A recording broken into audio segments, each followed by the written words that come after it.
You've heard it before. YouTube is the golden ticket to quitting your 9 to 5 or scaling your small business. But is that really true? Can anyone blow up and build a personal brand on YouTube if they just try hard enough? Here's the brutal truth.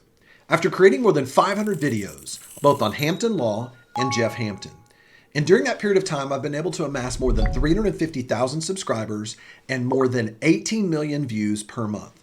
And I've learned what works and unfortunately what doesn't work on YouTube. In this video, I'll share the lessons that no one talks about, the myths that are holding you back from YouTube growth, and the steps you can take right now to improve not only your channel, but improve your business and your brand on YouTube. Number 1, quit blaming the algorithm for your poor video performance. I used to post videos and get so frustrated that my videos didn't perform better.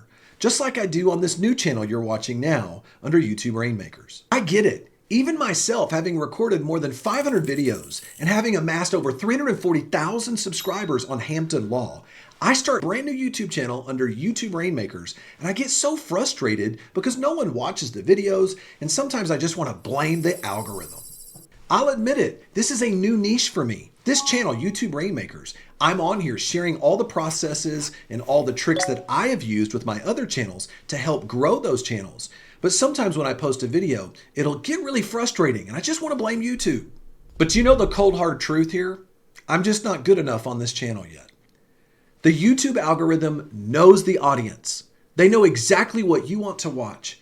And in order for me to earn more views, I have got to continue to elevate my game. I have no right to hate the YouTube algorithm because if my videos aren't getting the traction that I want right now, then I've got to make sure and improve my videos to meet the expectations of my audience. If you're feeling like I am with this channel right now, I want to encourage you to do what I'm doing, which is to look inwardly and not blame outwardly.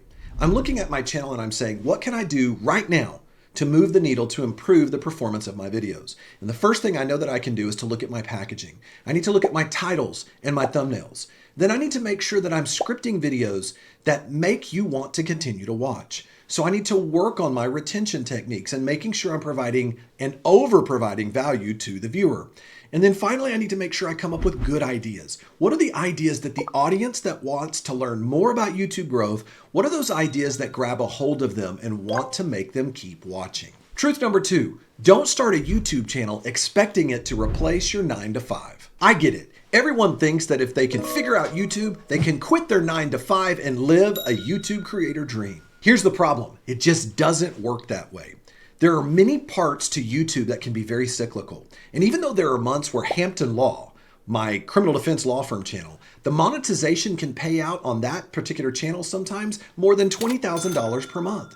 But then at other times of the year, or maybe I run through a rough patch with videos that I'm putting out, it might drop to $10,000 or even less than that. That's very inconsistent. It makes it very difficult and stressful to plan on completely replacing your revenue. For me, I've learned unless you're Mr. Beast or Ryan Trahan, you can't always have your cake and eat it too. However, if you own a small business, this is where YouTube is transformative. I wouldn't rely upon ad revenue to change my life and replace a 9 to 5. But if you start a new business and you jump on board and you really start giving value out, touching the pain points of your potential customer, answering their question, providing them value, I can tell you this, you can easily double the revenues of your business, just like I have done for Hampton Law and for my asset protection channel known as STR Law Guys. And so that's exactly the whole spirit of why I started YouTube Rainmakers, the channel you're watching right now, to share those tips and tricks to help you double your business revenue. But if you're expecting YouTube to replace your 9 to 5, get ready for an emotional roller coaster of ups and downs. Even once you're monetized, I can tell you it's not a reliable income stream. So don't quit your day job. Number 3, before you obsess over your data and all of your strategy, make sure you learn how to make a good video. I'm as big of a fan as anyone in obsessing over average view duration, click-through rate, average percentage viewed in YouTube Studio. These metrics are very important to know and to really measure the performance of a video. But none of it really matters at all if you can't even start with creating a decent video and a decent introduction and a thumbnail that makes people want to watch. In other words, focus on the basics before you start hyper-analyzing the analytics. So what are those basics that you should really focus on? Number one, know your audience. Sit down and spend some time researching other channels in your niche and find out what's working right now on YouTube. Look to see their most popular videos. Find out the ones that are on their top 20 to 30 list of their top popular videos within the last 12 months. Quit guessing on what works on YouTube and find out what's working in your niche right now.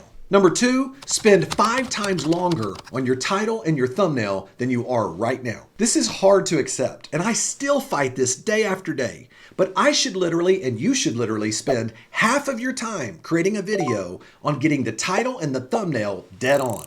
Number three, focus on crushing your hook and the first 60 seconds of your video. I had to learn this the hard way. If you don't nail the first 60 seconds of your video, the next 10 minutes won't really matter. It'll send a negative signal to the YouTube algorithm showing that your video should not be pushed out further if you start losing 75% of your viewers in the first 30 to 60 seconds. If you just focus on those 3 steps I just gave you, you'll have 80% of YouTube figured out and you'll start seeing results